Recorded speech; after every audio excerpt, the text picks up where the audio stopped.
రాహుల్ గాంధీ గారు వచ్చిండ్రు హైదరాబాద్ అశోక్ నగర్ పోయిండు.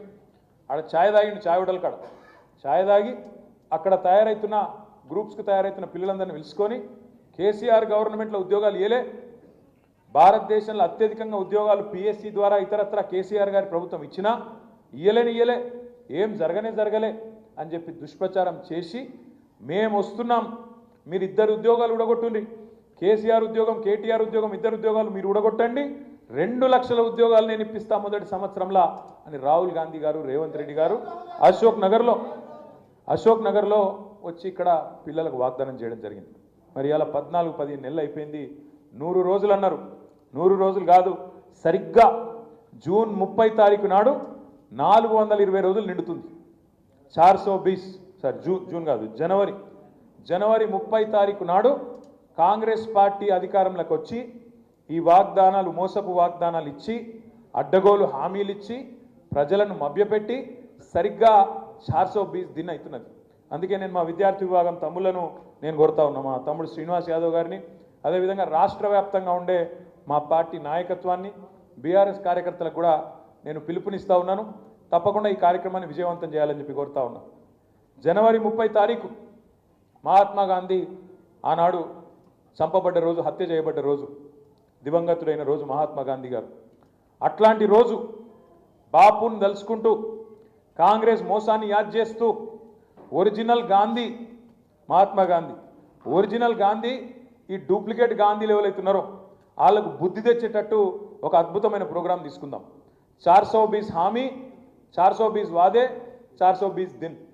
ఏం సాధించింది కాంగ్రెస్ ఈ 420 రోజుల్లో అని ప్రజలకు గుర్తు చేస్తూ మహాత్మా గాంధీ గారి దగ్గరికి మనందరం పోదాం.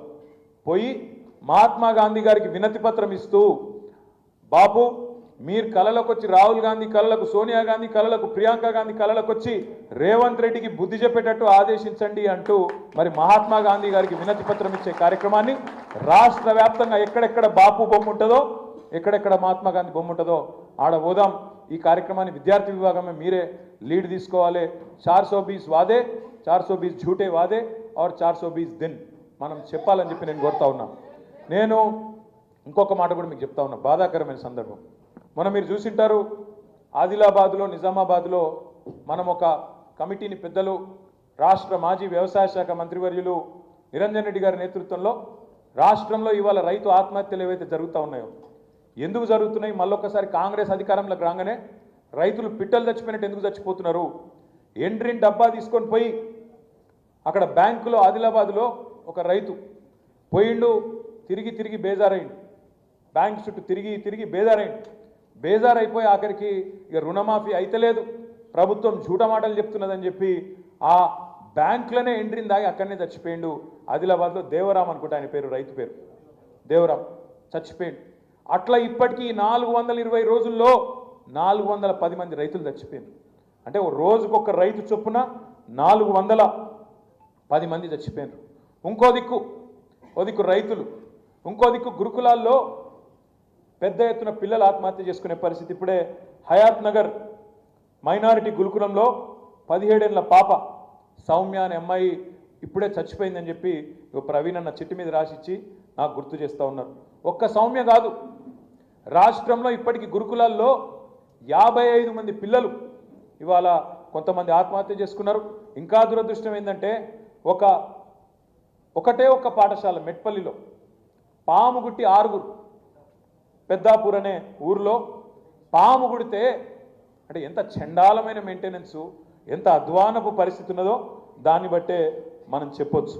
నేనేమంటున్నా అంటే ఇవాళ ఒక రైతులే కాదు రైతులు 410 మంది గురుకులాల్లో, పాఠశాలల్లో పిల్లలు, మన పిల్లలు. నేను పోయినా, మా ఎల్లారెడ్డిపేట పిల్లగాడు, మా సిరిసిల్ల కాన్స్టిట్యున్సీ కార్తీక్ అనే బాబు చనిపోతే నేను ఆ తల్లిని పరామర్శించేందుకు పోయినా.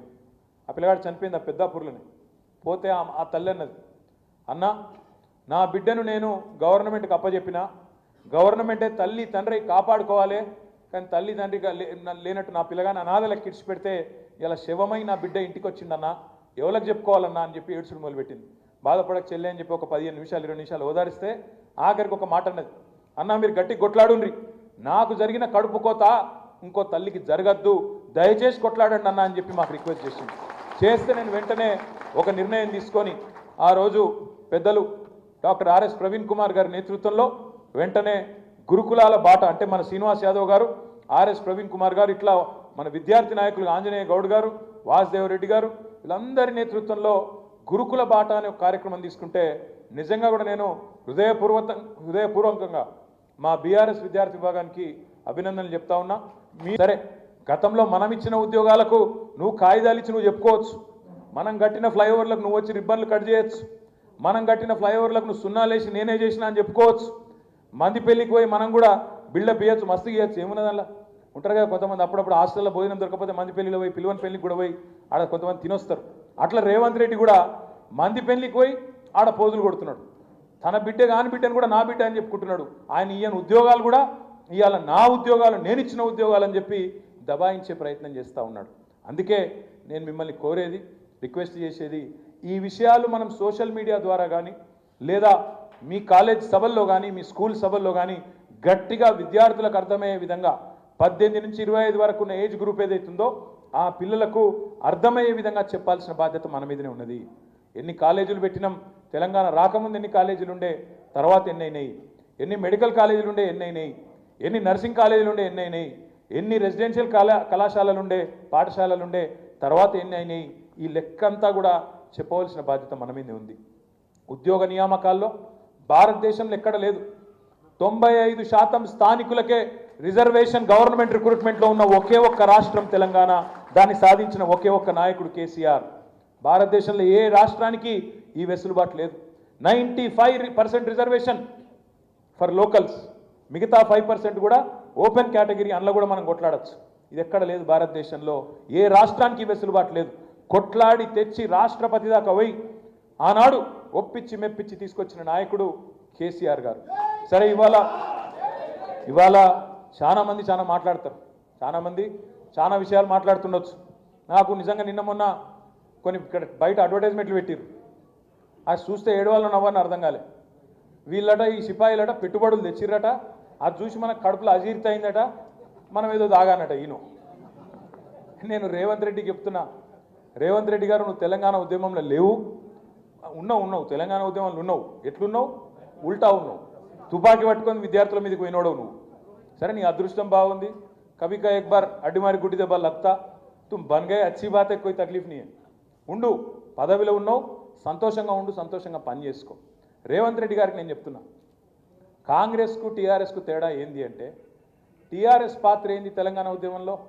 ఒక తల్లి ఎట్లయితే ఒక బిడ్డకు జన్మనిచ్చే ముందు 9 నెలల పాటు మోస్తదో తల్లిని కడుపులో ఆ బిడ్డను, తర్వాత పురిటి నొప్పులు పడుతూ, పురిటి నొప్పులు అనేది మరి ఆడపిల్లలు నడితే మీ తల్లినో మీ చెల్లెనో నడితే చెప్తారు, ప్రపంచంలోనే ఒక మనిషి అనుభవించే బాధ అంతకంటే బాధ ఏది ఉండదట, పురిటి నొప్పులు.